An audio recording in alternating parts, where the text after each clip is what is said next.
It's the internet. You're busy. Let's do this for May 31st, 2023 for the next hour or so. Let me help you sort through the world of gaming on Game Mess Mornings Live with me, Jeff Grubb. Today, it's time for companies to start teasing us about Summer Game Fest, and we know what Hideo Kojima isn't working on. But first, please join me in welcoming today's co-host of Game Mess Mornings. It's Lucy James, freshly watered, everybody. Lucy, how are you doing? Watered like this plant behind me. Doing okay. I'm a little bit tired. And also, I'm getting my hair cut tomorrow. As you can tell, it's a bit all over the place today. But we persevere, Jeff, because it's Summer Game Fest next week. How are you? I'm pretty good. I started this YouTube recording, and I didn't change the name of it. So Game Mess Mornings, and I just hit save, and there we go. I'm good. I'm doing pretty well. I'm like starting to be like, okay, things are solidified for Summer Game Fest, and by that I mean there's no more time left in the calendar. So if someone sends me something new, I just have to say no now because there's nowhere to fucking put it. What am I supposed to do now? But yeah, that's going to be a busy week, but I'm looking forward to it. And now it's just like this anticipation of, have we thought of everything? Have we made sure we crossed all our T's and dotted all their I's? I'm not responsible like you, Lucy, so it's like, this is new to me. I got a very formal email from you yesterday. Yes, you like which was that? Like, and here's all your information, and and I was like, bloody hell, all right. Yeah, I had to do the who, whats, and wheres and whys. Like, I'm like, parking validation, is that a thing? Yeah, I got it all figured out. I think we're again, we'll see what happens. I'm sure something will go wrong, but that's when I'm like, okay, I can roll with punches. The anticipation up to it is like kind of anxiety inducing, but yeah, I don't know. I'm doing pretty good. I think I actually am starting to really look forward to Summer Game Fest. I'm, after that. Get in? What's that? When do you get in? Oh, I'll get in on Wednesday, and then I got stuff happening that night, which will be fun. And then then it's right to work basically. So yeah, I'm looking forward to it. But yeah, I'm like I said, like after that PlayStation showcase, it's got my hopes so high up. I hadn't really heard like exactly what would be in there. I think it's clear now why, because it's like the stuff that would have leaked out that would have caught people's ears just wasn't there. So I'm like, oh man, that was kind of a dumb thing to get my hopes up for that to be like super, super, super exciting. But I think I'm going to do the same thing with Summer Game Fest and the Xbox showcase. Why not? Disappointment has never killed anyone, I don't think. So if I get disappointed, oh well, that's fine. Yeah. But yeah, where's your like anticipation levels at for this upcoming week? You know, is it weird that I'm just more, because I have my appointments as well. Yes. So I'm like, I know what I'm going to see. That's fair. And I'm really already so stoked for those. I think it's going to be a good show based on what I've got. But like I was talking to Jeff last week. He was on Friends Per Second, and he's always tries to temper expectations. Right. I don't think he knows necessarily what's going to be on like Xbox, but I think everyone just does that. Everyone just tries to temper expectations. But I think it's going to be fun. Yeah, I'm just excited to see everyone, like all the Giant Bomb Night stuff we're doing. It's going to be it's going to be, I don't know, like it's kind of the new normal because this is the first time we're doing Summer Game Fest to like this. Because last year I went and it was obviously a smaller deal. But... Right, you guys were kind of like just feeling out the scenario, and it's like, is this valuable in any way? And I remember watching those travel logs that you guys did and being like, this is pretty cool. It is not E3. It's not E3, but it's and I definitely putting the show together. It's like, oh, this isn't E3. A lot of people who would definitely show up for meetings at E3 are just not going to be there. So we got a bunch of friends coming to hang out and stuff like that. And it's going to be fun, but it's like, some familiar faces are like, no, that's not the kind of thing that makes sense for us to just go hang out during Summer Game Fest when we don't have a particular game to show off. And it's like, okay, in the past E3, even if you didn't have a game, you would probably have showed up. But I think, keeping in mind what this thing actually is, which is basically E3 Judges Week blown out and like writ large, which is like, kind of the thing that Keighley could always take and turn into something bigger. I think it's pretty successful already on those terms. And I think you're right. It's gonna get enough of people in the same place that we can have a pretty good time, kind of just putting our finger back on the pulse of the industry and see how people are feeling about things. So yeah, looking forward to it.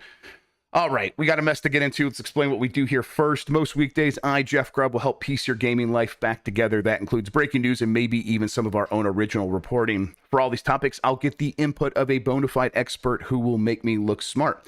If you are watching live on Twitch, welcome. You can always listen to the show later on podcast feeds by searching for Game Mess Mornings or find the RSS on giantbomb.com. You can also catch the show later with chapters and timestamps on YouTube. We're also live on YouTube. Hello, YouTube. Okay, we have a lot to get into, so let's start the morning mess with Xbox teases Fable appearance at upcoming showcase. This comes from Jason Finelli at GameSpot. An official Xbox social media account has teased that the upcoming Xbox Showcase, one of the cornerstones of the Summer Game Fest and this year's not E3 festivities, could feature the first update for the Fable reboot in nearly 3 years. Has it really been that long? A short video posted on the official Xbox Twitter shows an unseen person sitting down to play Xbox, only discover the controller is covered in glitter. The camera then moves through the home as it follows a trail of glitter, which leads to a computer screen displaying the Xbox Showcase logo. For those unfamiliar with the Fable gamers, a trail of glitter served as a guide for players to find their next mission marker. As such, this video seems to heavily imply the appearance of the Fable reboot. It's also worth noting, I'm not a huge Fable guy, so when I played this, they're like, oh, that music is also very, very Fable in the Twitter video. So it's like, okay, I'm trusting people on this. Lucy, what do you think? You think they're teasing Fable, and you excited to see it? First of all, I'm just watching the teaser now, and you know how you said like an unnamed person's desk? Yeah. If you pause, their nameplate says Melissa McGamepass. Oh yeah, Melissa McGamepass is back. Yeah, she's the one that used to send the emails about like the big games that be on Game Pass. So, all right, here we go. That's fun. I'm watching this trailer and I'm just getting secondhand anxiety because of the glitter on the carpet and everywhere. Are you still a little bit obsessed with like where glitter comes from? Because that was the big thing a few years back, where it's like someone tried to do a story about where glitter is manufactured, and it was like there's this huge amount of secrecy around it because like one company makes it and they don't talk about it at all. And if you try to investigate it, no idea. Now I'm gonna go down that rabbit hole today. That's where it's worth going down. Tell me, and honestly, tell me if there have been any developments since I last paid attention, because I wonder if people. Have there been any headwinds with the glitter Illuminati? I'm not particularly a big Fable person. I liked Fable 2 back in the day, but I can't say that I think about it on a regular basis. Very British. Yep. But I'm intrigued to see what they've done with it. And obviously it got people so hyped when they announced it all those years ago. It's been a minute. This is going to be Xbox needs to kind of pull out all the stops. Yes. So I'm intrigued, but I hope that they've got a Dyson or something to get rid of that glitter, because bloody hell. Yeah, I'm like, it's going to be on that set forever. They're going to be finding glitter there forever. Maybe it's someone's house. Yep, I got two little girls. My life has been mostly glitter now for years, so it's frustrating. That stuff does not come out. Yeah, I mean, like you said, the Xbox has got to pull out all the stops. I mean, I think even if it's a really good E3 showcase, which I think that's table stakes for them for this year. I think they have to have a really good E3 showcase. Calling it E3, people have to just get over it. But it's like what Phil Spencer said when he talked to Kind of Funny. Until people get these games in their hands, the level of trust has been eroded enough with games like Redfall that it's not going to matter too much. I suppose.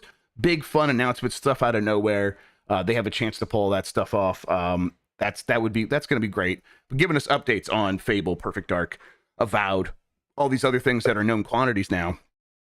We're going to have to kind of actually play them to know if they're going to live up to expectations now. So yes. I'm hoping for a good showcase, but it's at a certain point, it's like these are just the commercials, and I'm always down for a great presentation. Entertain me, absolutely. I'm not going to begrudge you that, but even if it's like an A+, like that only goes so far for Xbox until they start putting out those really high quality games.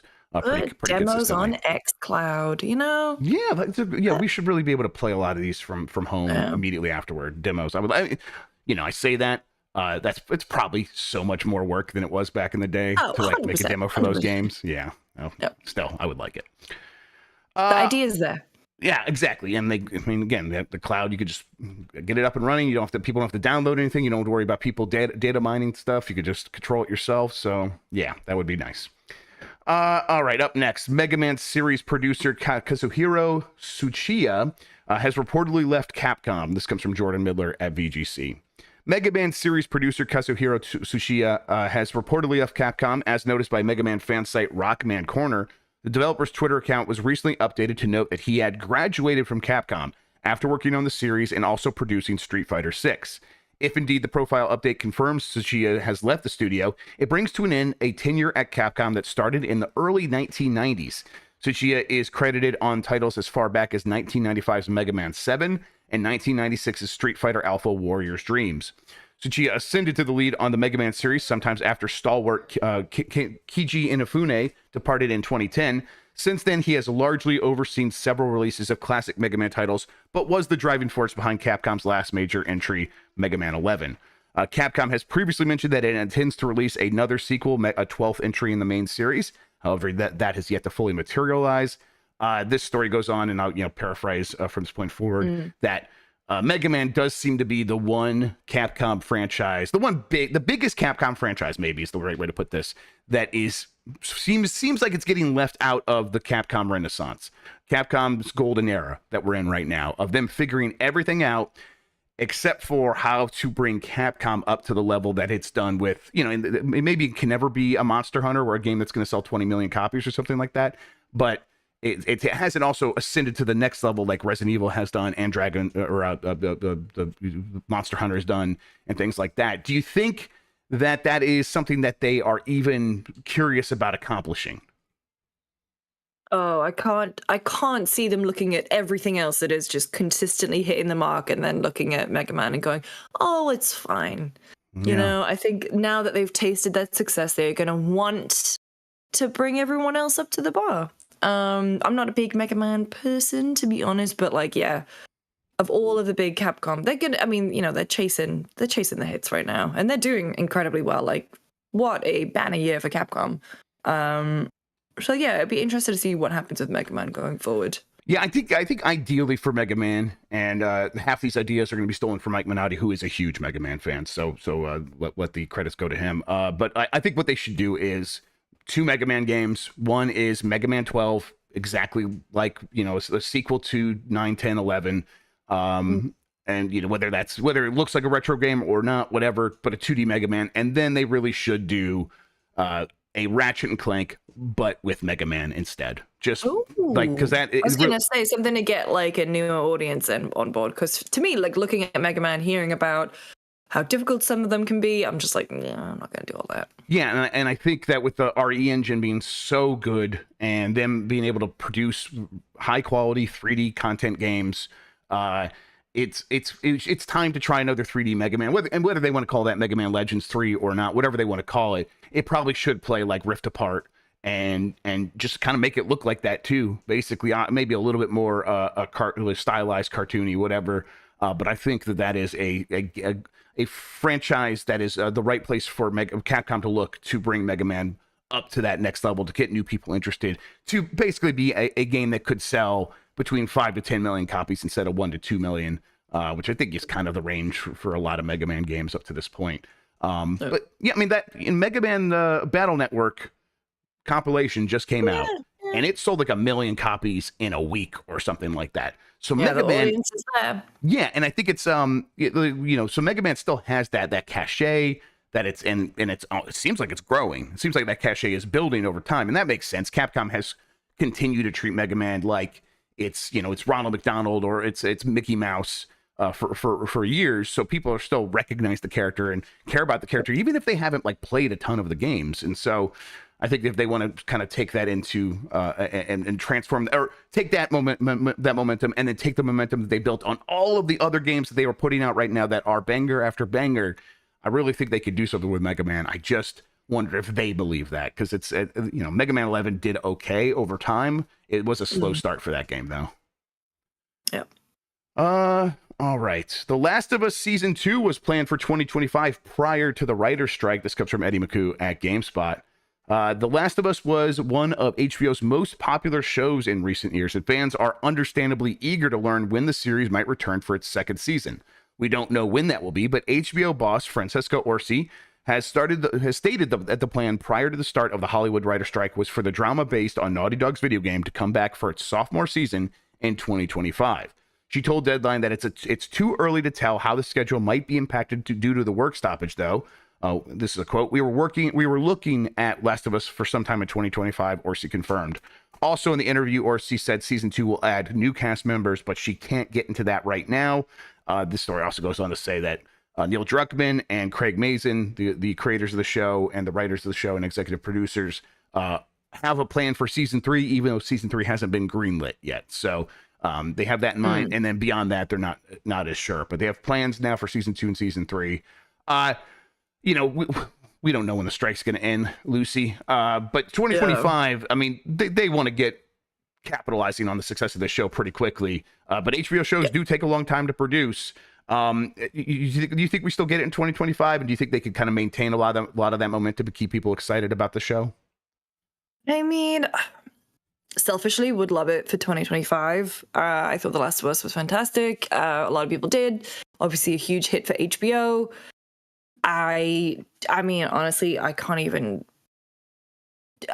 pretend to know where the writer's strike is going to go. Like, it's already going to have impacts on things like Comic-Con, and other movies are going ahead. Like Deadpool's filming, but what is it? Ryan Reynolds can't do any of his ad-libbing. They have to stick to the script.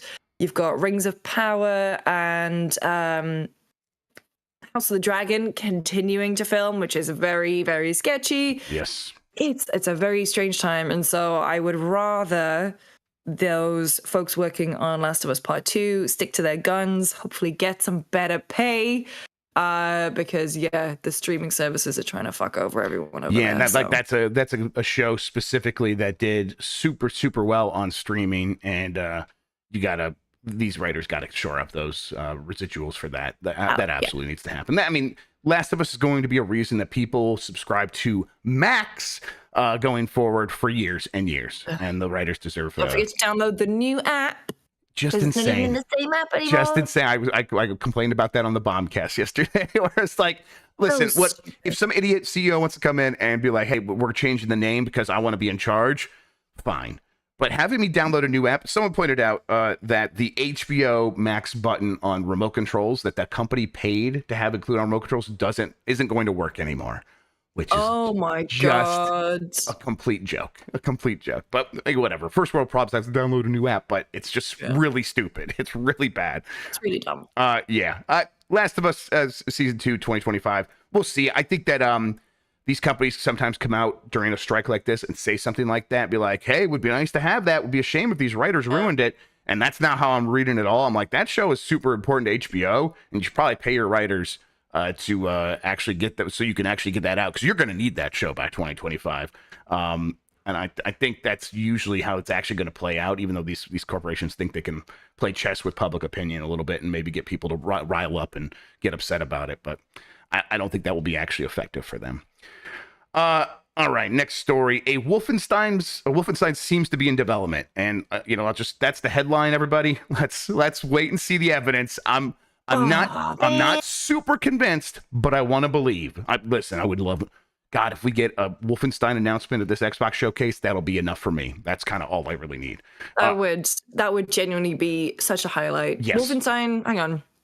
New Order, New Colossus. I forget which one's 1 and which one's 2, but 2 ended. 1, Oh my God, it was so good. It's so good. It was so good. It's so good. Frau Engel, maybe one of the best bad guys of all time. And I say this all the time. Other than Blazkowicz's dad, another great villain of all time. My God. Just chock full of amazing characters.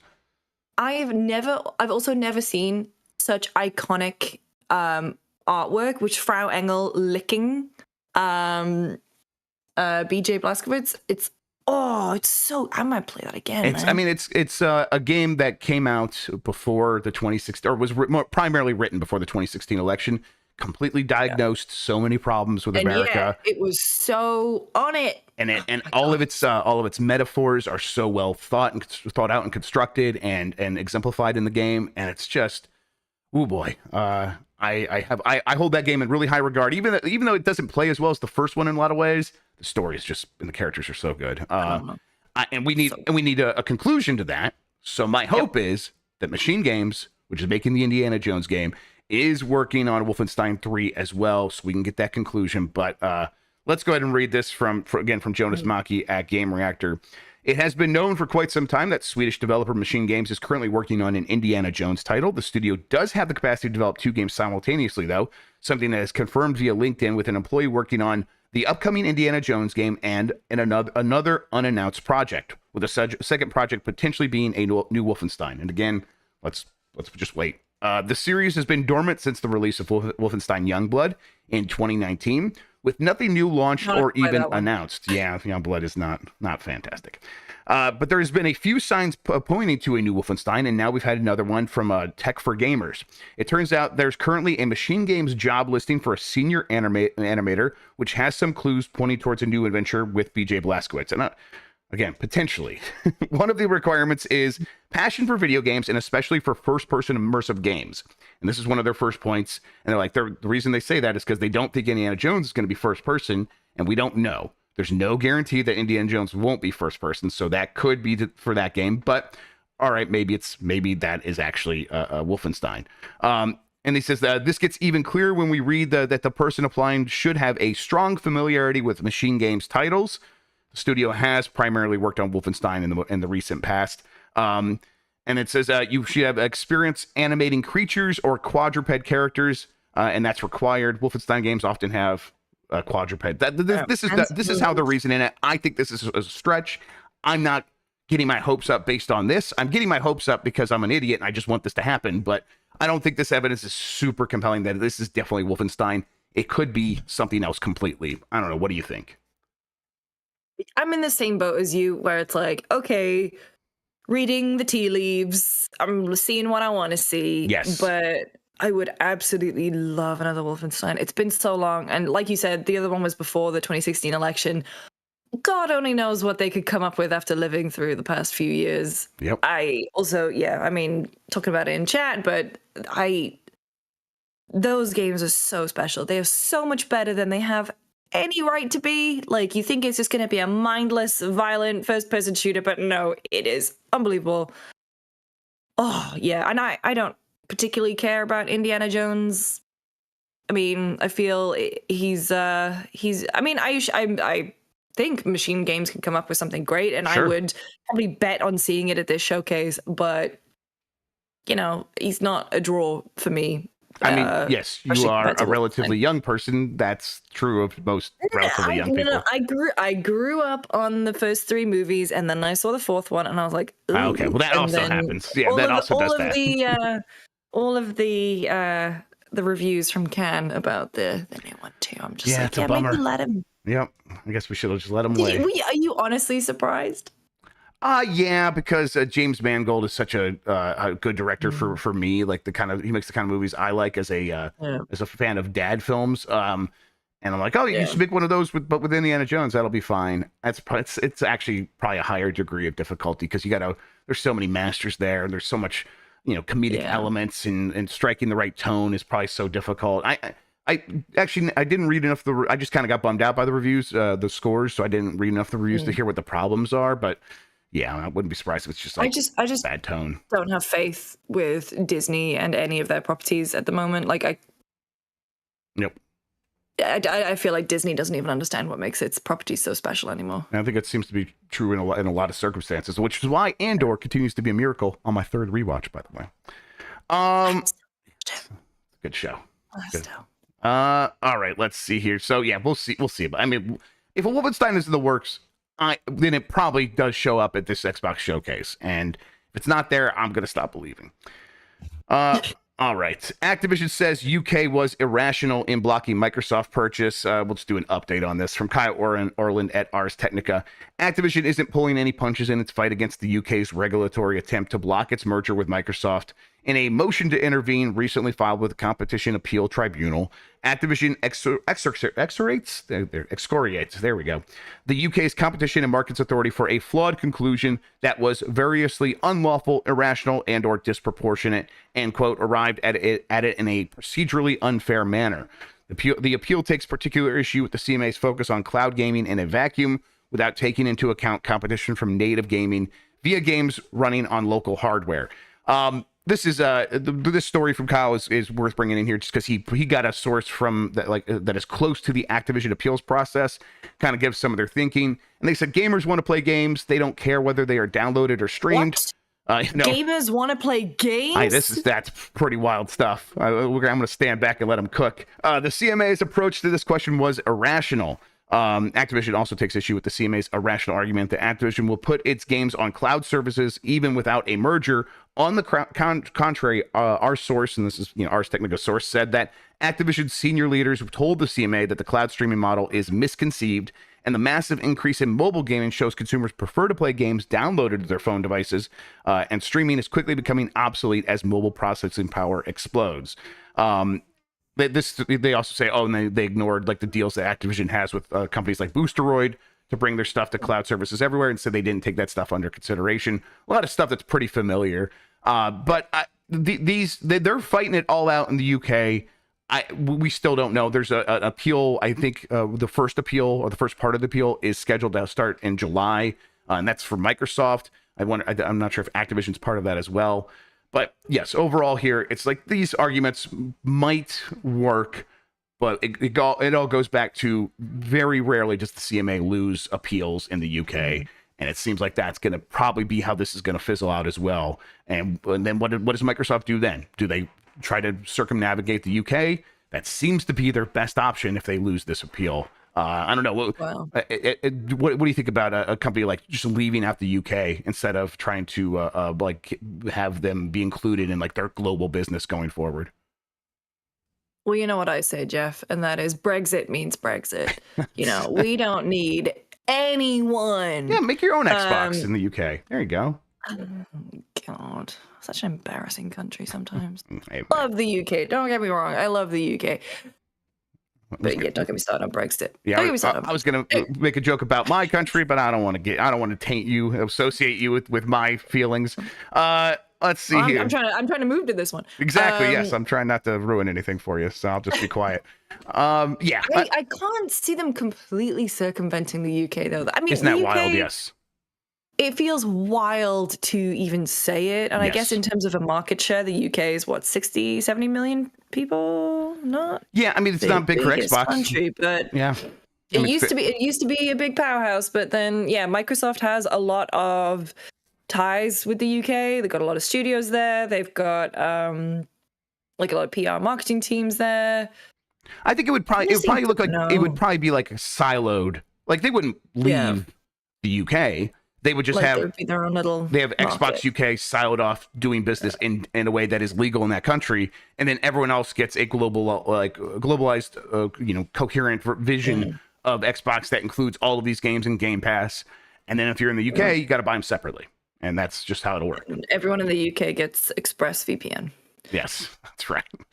All right, I'm gonna bring in this other story that I missed this morning. Gonna just pop it in here. So it's not on the rundown, but Riot threatens to cancel entire esports season if striking League of Legends players can't reach deal. This comes from Luke Plunkett at Kotaku. Earlier this week, League of Legends players voted overwhelmingly to strike over plans to make rule changes that would cut North American Challengers League, which only launched last year, from 16 teams to 7. The LCS Players Association, the body representing the regional's professional players, says the plans will see an estimated 70 people, players, coaches, etc., lose their jobs.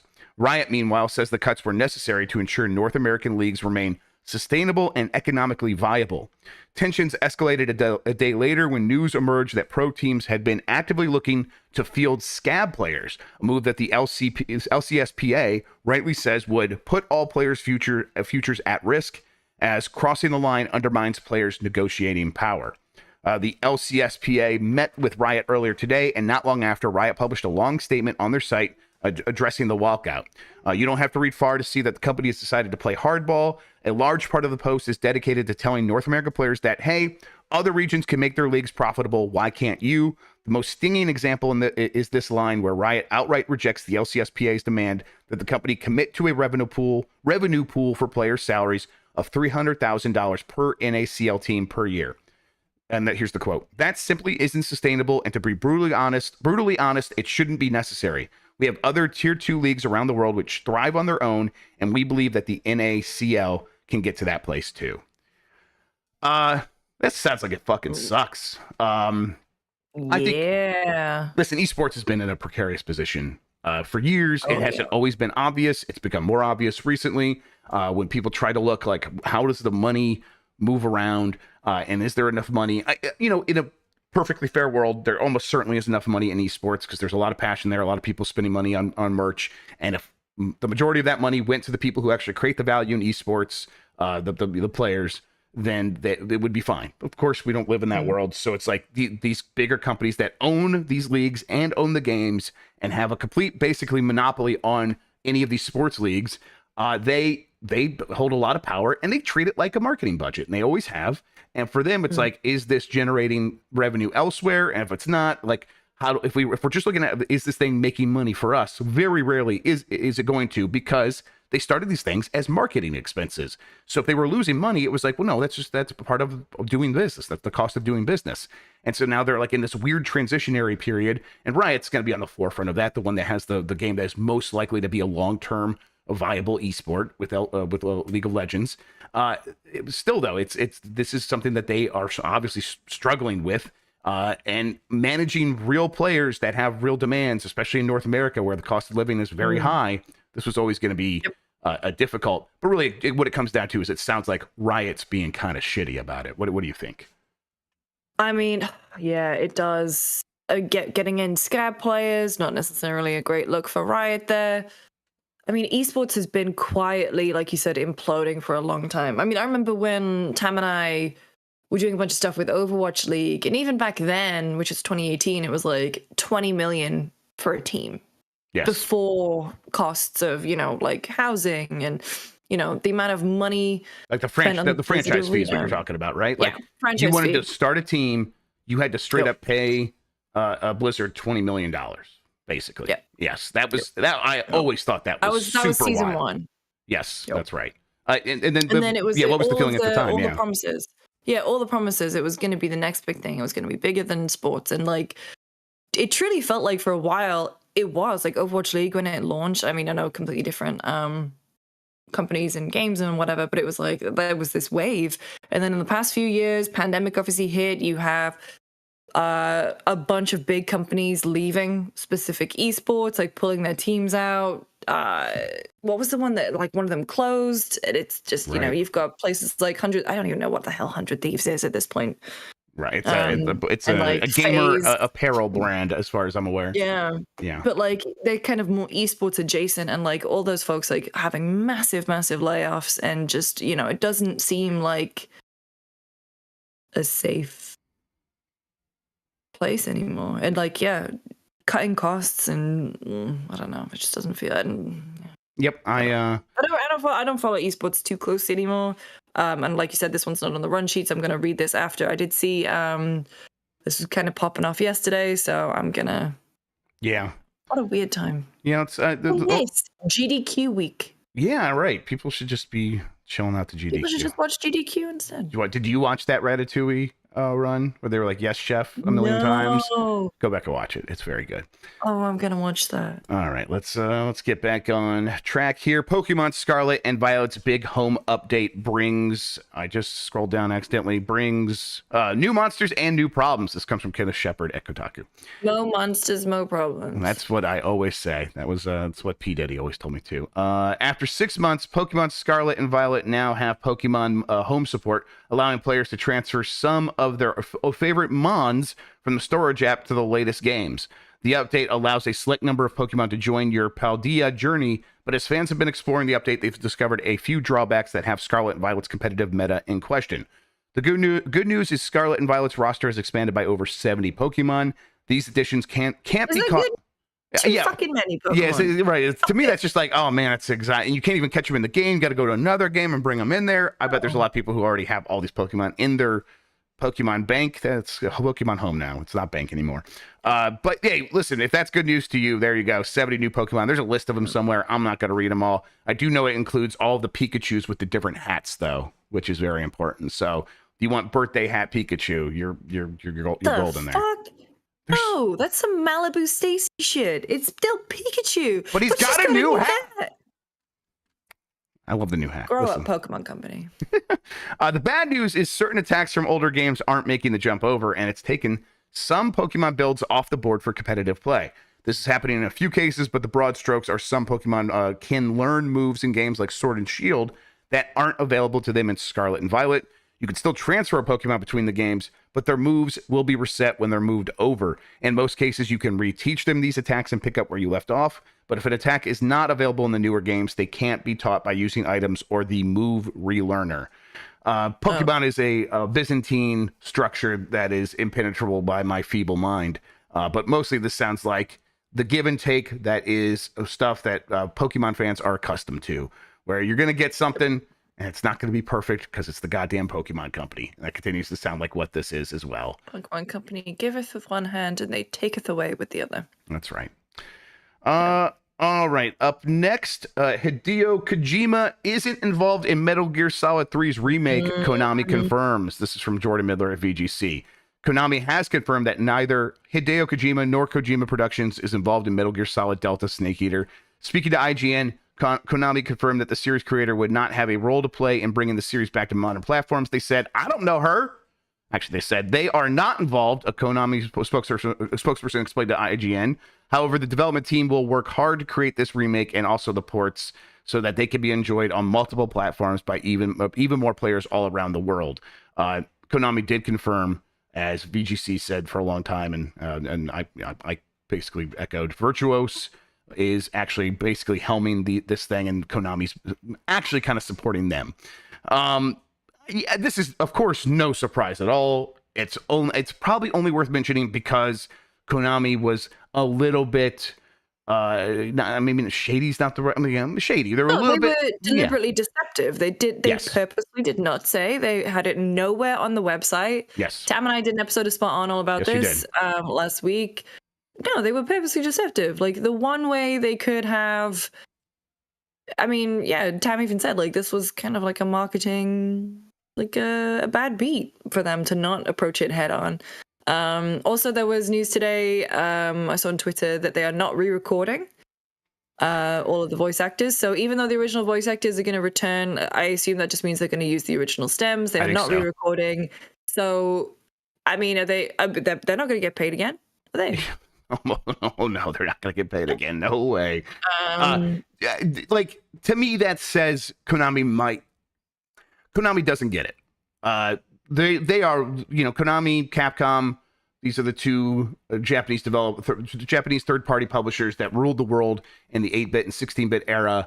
And Konami's looking over at Capcom, being like, "Hey, listen, Konami makes a lot of money with Yu-Gi-Oh. They make a lot of money with eFootball and some other stuff. They've been profitable in recent years. They are looking over at Capcom, and be like, we have left money on the table by letting our big core gaming IP atrophy, and so we want to get back on there, and we want to be a lot like what Capcom's done in recent years, using the same audio from the original game is going to limit the scope of a remake and the ability to edit and do a Resident Evil 2 style remake, which is what people really want. We're going to do a review roundup here for System Shock in a second, and I'm going to trying to record a quick look later today if we can have the time for it. But that is a remake, and the biggest complaints with that is it is too faithful to the original. Now, there's the different eras for sure, but what people have been conditioned from remakes to want what Capcom has done with their remakes. And if Konami's going to be like, "Hey, we're just going to use the same voice samples, or the same voice stems. So if we are going to remake stuff, we can't go anywhere that is going to require us to record something new because we just won't have those actors available to us to actually record those lines. So we have to build basically the same game over again." And Metal Gear Solid 3, very good game. And obviously they could still do a lot with that, but it's not what Capcom would do. And I think that's a little bit worrisome at this point. I don't know. How do you feel?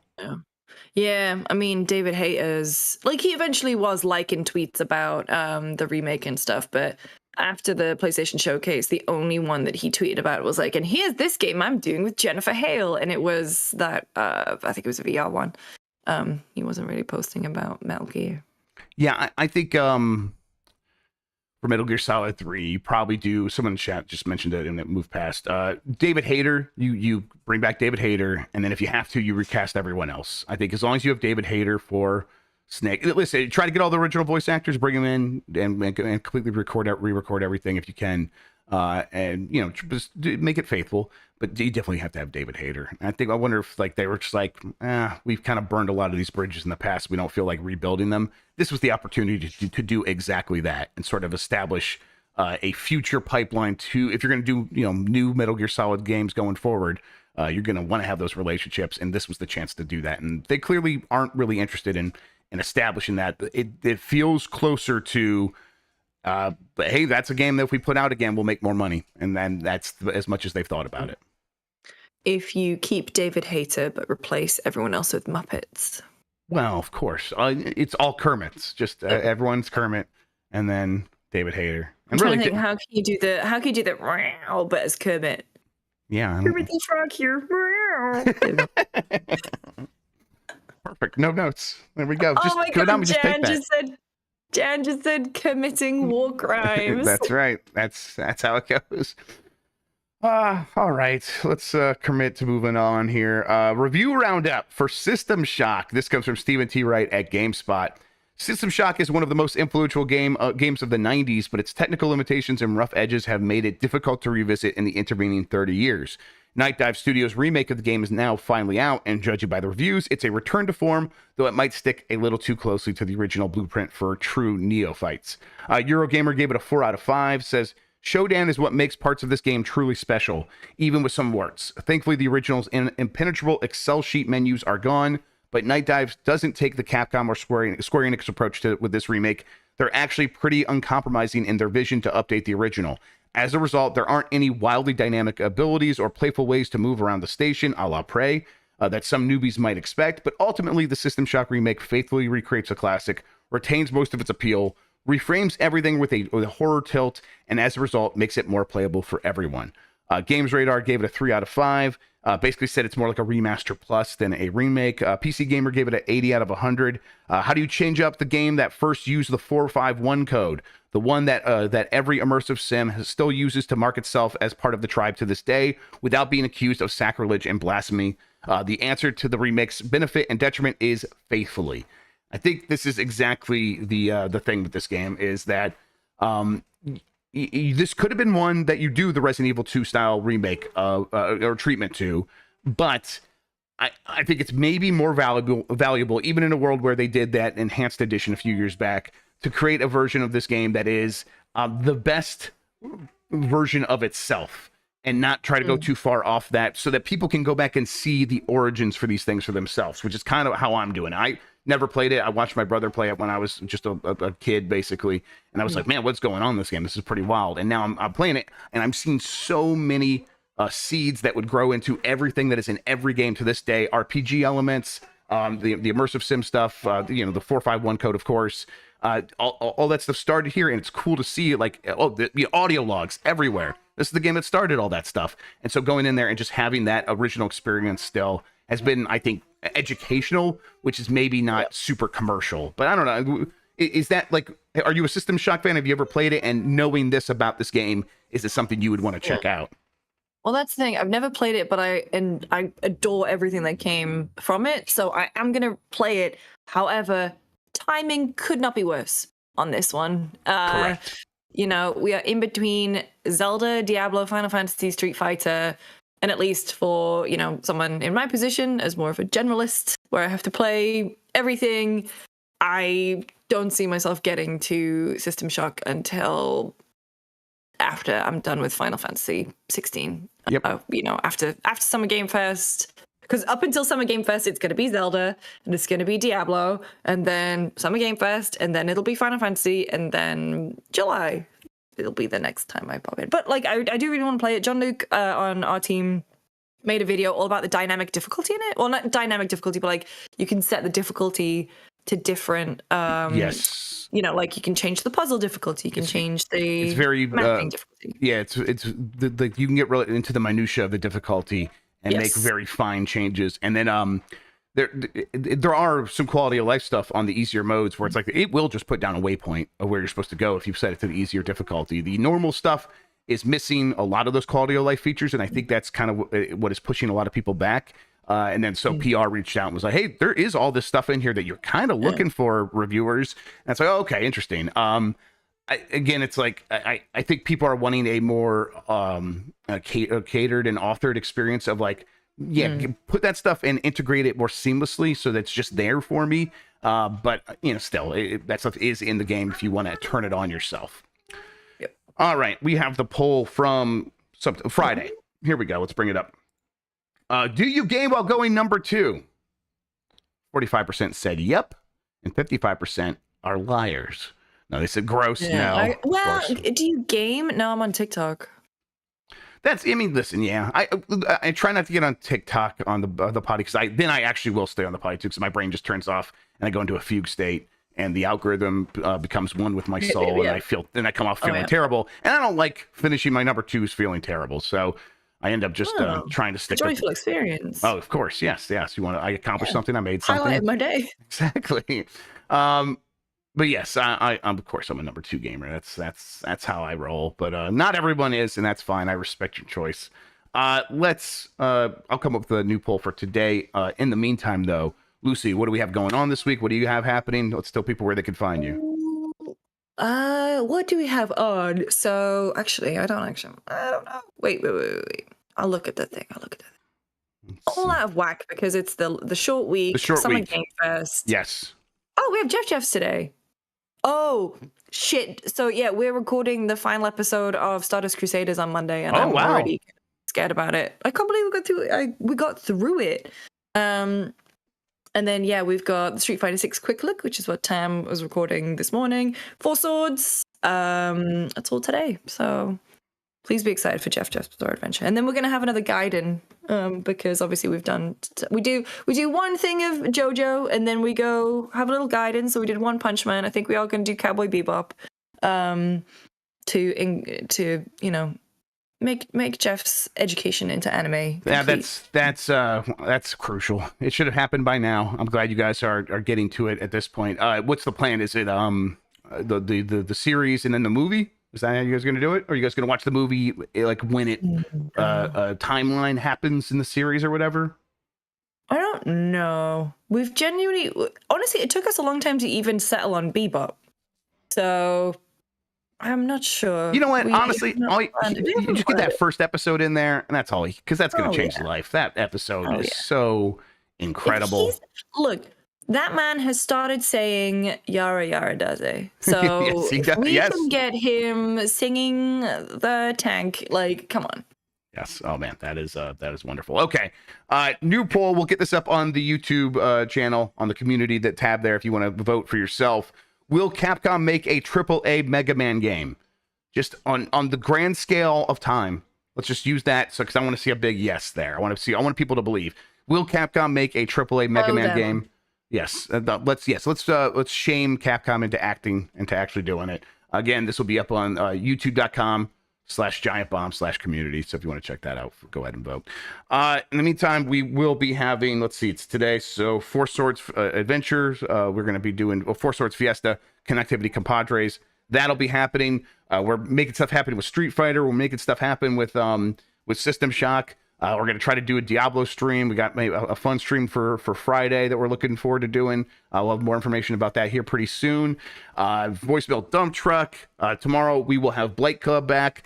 Boy, I hope Mike can beat Blight Club tomorrow because RoboCop is up on Prime Video, and that might give us time to figure out a chance to do a film in 40s for RoboCop, although... if I'm being honest, there probably isn't any time, but that would be great if we could pull that off. Either way, a lot of stuff happened on Giant Bomb. Very proud of everything that's going on, and you should tune in to all of it. We'll be back with an episode of Game Mess Mornings tomorrow on Giant Bomb. You should tune into that live at 11 a.m. Eastern. In the meantime, though, Lucy, thank you so much for speaking with me about video games today. I really appreciate it. Thank you. Of course. I'll see you in person next week. I know, 7 days, exactly. Yeah. 1 week from today. I'm really looking forward to it. I cannot wait. Like The Ring. Yes. In 7 days, you'll see me. And almost certainly die. I mean, LA is going to kill me, that heat. And then everybody, you're the best audience at gaming. All right. Until next time, have a good one. Take care of yourself and goodbye. RoboCop's not on Prime? Who lied to me? Maybe in the UK.